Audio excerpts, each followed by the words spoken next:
হাওড়ার সাঁপুইপাড়া বসুকাঠি গ্রাম পঞ্চায়েত কার্যালয় ঘেরাও করে বিক্ষোভ দেখালেন স্থানীয় বাসিন্দারা। দীর্ঘদিন ধরে স্থানীয় বাসিন্দাদের বাড়িতে পৌঁছায়নি পঞ্চায়েতের জল। স্থানীয় বাসিন্দাদের দাবি, জলের সংযোগ দেবার নাম করে পরিবার পিছু ৬,০০০ টাকা করে নিয়েছিলেন পঞ্চায়েত সদস্যরা। গত কয়েক বছর ধরে অর্থ সংগ্রহ করা হলেও কোনো বাড়িতে পৌঁছায়নি জলের লাইন। দীর্ঘদিন ধরে পঞ্চায়েত সদস্যদের জানিয়েও কোনো লাভ হয়নি। আজ তাই টাকা ফেরত দেওয়ার দাবিতে সাঁপুইপাড়া বসুকাঠি গ্রাম পঞ্চায়েত কার্যালয় ঘেরাও করে বিক্ষোভ দেখালেন স্থানীয় বাসিন্দারা। আমাদের প্রত্যেকের বাড়ি থেকে ৬,০০০ টাকা করে জলের দরুন নিয়ে গেছে। যেই টাকাটা ওনারা নেওয়ার প্রাপ্য না, আমাদের সরকার বলেছিলেন এই টাকাটা আমাদের কোনো রকম বের করতে হবে না, তা সত্ত্বেও ওনারা নিয়েছেন। সেই টাকা আমাদের প্রত্যেকটা গরিব মানুষের ঘর থেকে যেভাবে তুলেছে, সেই টাকা আমাদের ফেরত করতে হবে। সেই টাকা আমাদের ফেরত করতে হবে। কেন এইভাবে প্রত্যেকটা মানুষের থেকে টাকা তোলা হয়েছে?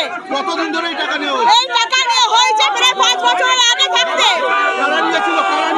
এই টাকা নিয়েছেন সদস্য নিয়েছেন, প্রত্যেকটা পার্টির এবং প্রধানরা নিয়েছেন। আপনারা কি চাইছেন? আমরা চাইছি আমাদের টাকাগুলো যাতে ওনারা ফেরত করুন। এটা আমাদের দাবি। এদিন উপপ্রধানকে পঞ্চায়েত অফিস থেকে পুলিশ উদ্ধার করে নিয়ে যাওয়ার সময় এলাকার বাসিন্দারা উপপ্রধানকে লক্ষ্য করে ডিম ছোড়েন। ডিম খাওয়াতেই হবে।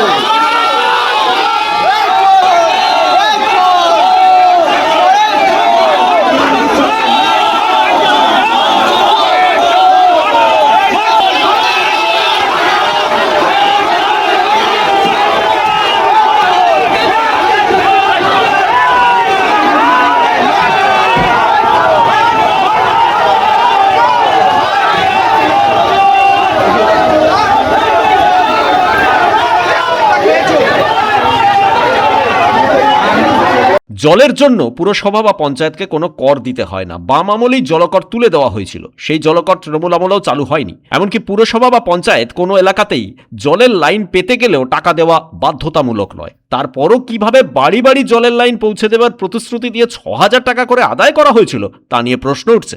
হাওড়া থেকে সুমন আদকের রিপোর্ট, পূবের কলম ডিজিটাল।